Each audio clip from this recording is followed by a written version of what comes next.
be more specific? Like what happened? She would just, well, what do you mean? Like Just to, like, physically or incident. physically or, what do you mean? Well, both, either physically or Well, I emotionally. just remember like when I was little, it being the norm to get hit no matter what.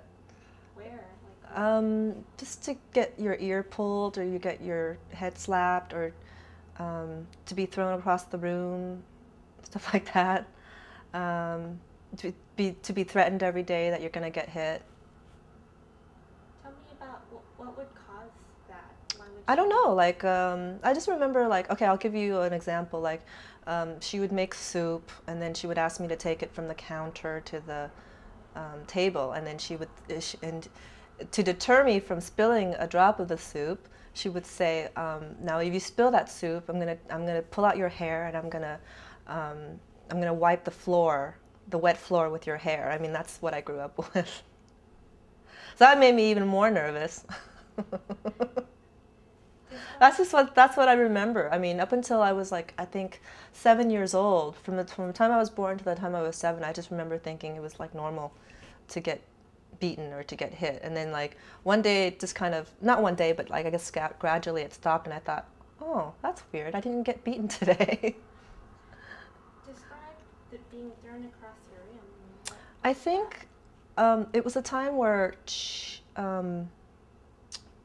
the babies were still like in diapers and stuff like that, and I was trying to do some kind of somersault on the bed because I was on the bed with the babies and mama was trying to change their diapers and I was getting in the way, so then she just threw me across the room to get me out of the way. Do you think that's what inspires some of your recurring dreams?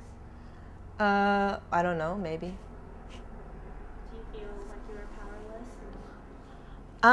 I did when I was little because I was too afraid or I was too little to, hit back or run away or whatever like that. I would just think, oh, well, I'm going to get beaten. And then that's it. Did she beat anybody else? I don't know. Did you see anything else? I don't remember her beating the twins. No, I don't remember seeing anybody else get beaten. Maybe Natha or Jack got like their ears pulled every once in a while or whatever, but I think I got a lot of the beating. Why do you feel like she picked on you? I don't know. Did you I feel don't know. did you feel that way? Like that you were different from everybody else, all the other kids, and that she was picking on you? I just remember yeah, I just remember she was really mean to me and she would beat me, and I think everybody in the family knew that, she didn't like me and she was mean to me. I mean, everybody pretty much knew. Papa knew. Um, I don't think Papa didn't even know that she beat me until just, I think a couple years ago I told him while we were like casually going out to dinner, and I said, and it just came up in the conversation, and he's like, she used to beat you? And I'm like, yeah. And he's like, I didn't know that. I'm like, well, she never beat me when you were around. She always beat me when I was alone. So maybe that's why, he didn't really know. I guess I assumed that he knew about it, but I guess you shouldn't assume. Because the times that she did beat me, I remember, he wasn't there. He was at work or something. So when it stopped happening, what was your relationship with her like then? Well, the physical abuse stopped, but the like mental abuse, like the mean comments and stuff like that, that continued until pretty much until I left home, until I was like 18. What do you mean by mean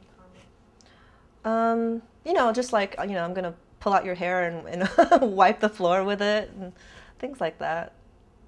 I mean, like scary things, like I'd be like afraid to be in the same room with her. Yeah. Did you feel like she had favorites in the family? Like, did you see that happen to anybody else? Yeah, I guess she had her favorites when they, when they served her purpose, like when they were giving her something or whatever. Do you feel angry about that? No, I don't think so. I just kind of feel that's just the way she is, and thank God I don't have to, you know, be at the hitting end anymore. Do you feel like there was something wrong with you at the time? You know what I felt was just that maybe Papa, because I knew that Papa favored me, and maybe she didn't like that. You know, there always has to be like good cop, bad cop, and you know, one side here, one side there. So I thought maybe that might have had something to do with it. So how do you feel about her now? I don't care. One way or another, I don't care. I don't have any negative or positive thoughts. I don't really think about it. Does it hurt to think about it? Is it painful or? No, it's just kind of like something that happened, and you learn from it. You know, you learn how not to treat your kids. You learn from it. So how would you raise your child now? Well, I mean, I just kind of compare the way Papa raised me and the way Mama raised me, you know, and I would raise my kids the way Papa raised me, you know, with unconditional love. And I mean, I don't know how he disciplined me, but he never had to hit me. He never laid a finger on me.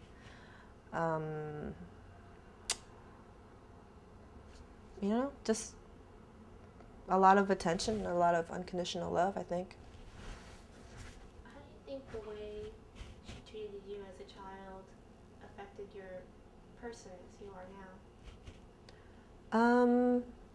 Well, I think, well, for instance, like when I see, like, up until just a little while ago, I was teaching preschool, and sometimes I would see like the way the parents treat the kids, or the way that the parents kind of neglect the kids, or they won't pick up the kids on time, or they'll say things to the kids, and I'm like, what are you saying to your kid, you know? So it makes me more, what's the word?